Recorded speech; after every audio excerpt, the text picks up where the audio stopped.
The Krista Foundation for Global Citizenship celebrates the ripple effect of 3 global citizens in the areas of the urban United States, the developing world, and within the environment. They exemplify to young adults in the Krista Foundation programs the effectiveness of service leadership. My name is Trise Moore, and I am the mother of 2 children, wife of Tony Moore, 25 years. My daughter is 22 and my son is 19. And I'm also the Family and Community Partnership Director for a school district in the state of Washington. So my name is Sharon London, and I am the Strategic Initiatives Director at Earth Corps. I've only held this title for a few weeks. Before that I was Education Director, which is where I've been helping the young adults who are core members at Earth Corps. They come in and they do local restoration, but also we train them in leadership skills so that they can go on to be leaders. My name's Joe Whinney, and I'm founder and CEO of Theo Chocolate. Theo Chocolate is a bean-to-bar chocolate manufacturer in the United States. We're one of about a dozen companies in the whole country making chocolate from raw materials, and we're the first and only organic fair trade chocolate maker in the United States.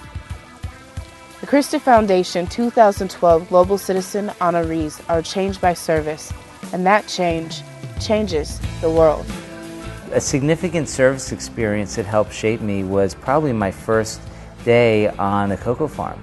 Working with cocoa farmers, I was handed a rice sack and asked to go help some farmers harvest cocoa, and I never knew where chocolate came from. I thought that it was this cheap brown sweet stuff. And it was a total adventure. I fell in love with cocoa, and I saw that social and environmental problems were really business issues. I would say that the service experience that I had that shapes the work that I do now is the volunteer work I did with Habitat for Humanity. There was a family that really touched my heart in that I was serving on the board of this organization, and they were receiving a home, but they had a child the same age as my son at the time. What I learned was the heart that the children had to not care who was giving what to who and who had the serving position and who had the position where they needed the service. Having done Peace Corps in Thailand, all my work was about service. It was working in a Thai national park and then coming back to the U.S. And just seeing how much we have, that I was like, how do we as a family, as a culture, as a society, try to equal out some of those issues? Service that transforms people and communities is not a one-way path. Transformative service mutually shapes one another's lives. Seeing tremendous poverty and malnutrition changed the way that I approached business, and I had a sense of urgency. The ripple effect that I believe Theo Chocolate is having in the world today is changing the way consumers enjoy chocolate. They know that you can't have a luxury product like chocolate if people are being harmed in the production or the manufacturing of it. The farming communities that we're working with today, for the first time, believe that they have hope. They believe that if they're able to improve the quality of the cocoa to meet our standards, that they'll earn more money, which they will. And for the first time, they can afford to send their kids to school. For the first time, they can afford to have some health care. And that will not only impact just those farmers and their communities, but it'll impact the entire region.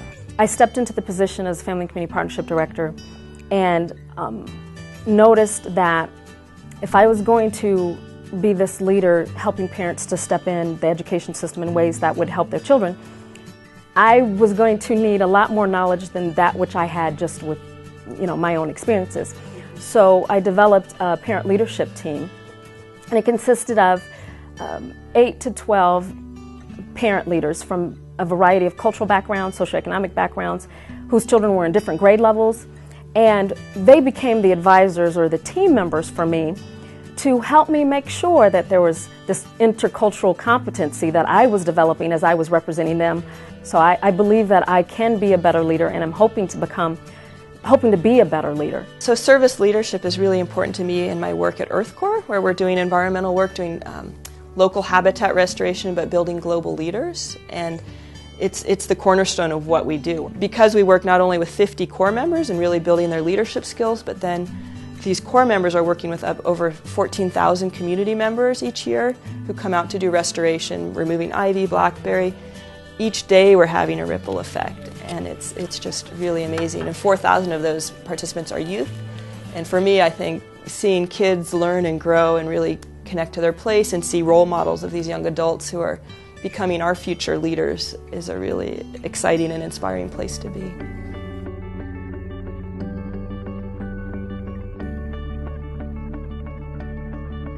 What really motivates me and sustains me in my continued life of service is the deep sense of knowing that I'm on the right path. It's been a guiding light for me for 20 years now.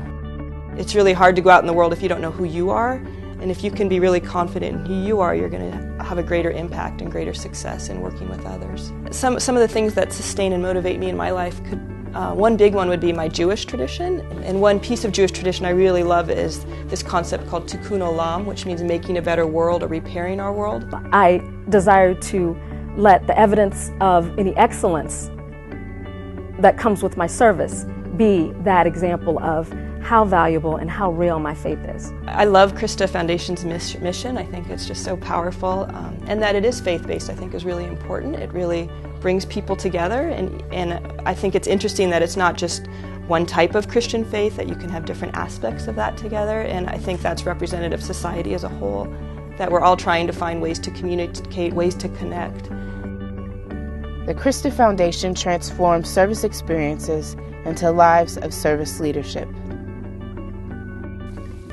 When you have an experience in service, oftentimes that experience is profound, and it really can change your life.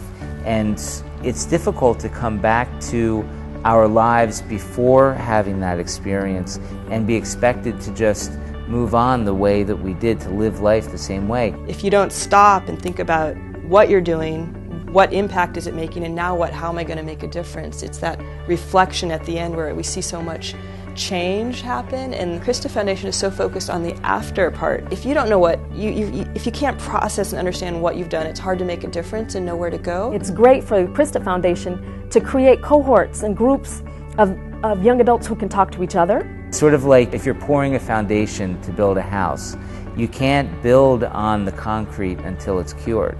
You know, it needs to set. Your life has changed, and I believe that the Krista Foundation can help cure that experience in individuals in a way that allows them to provide leadership in service for the rest of their lives.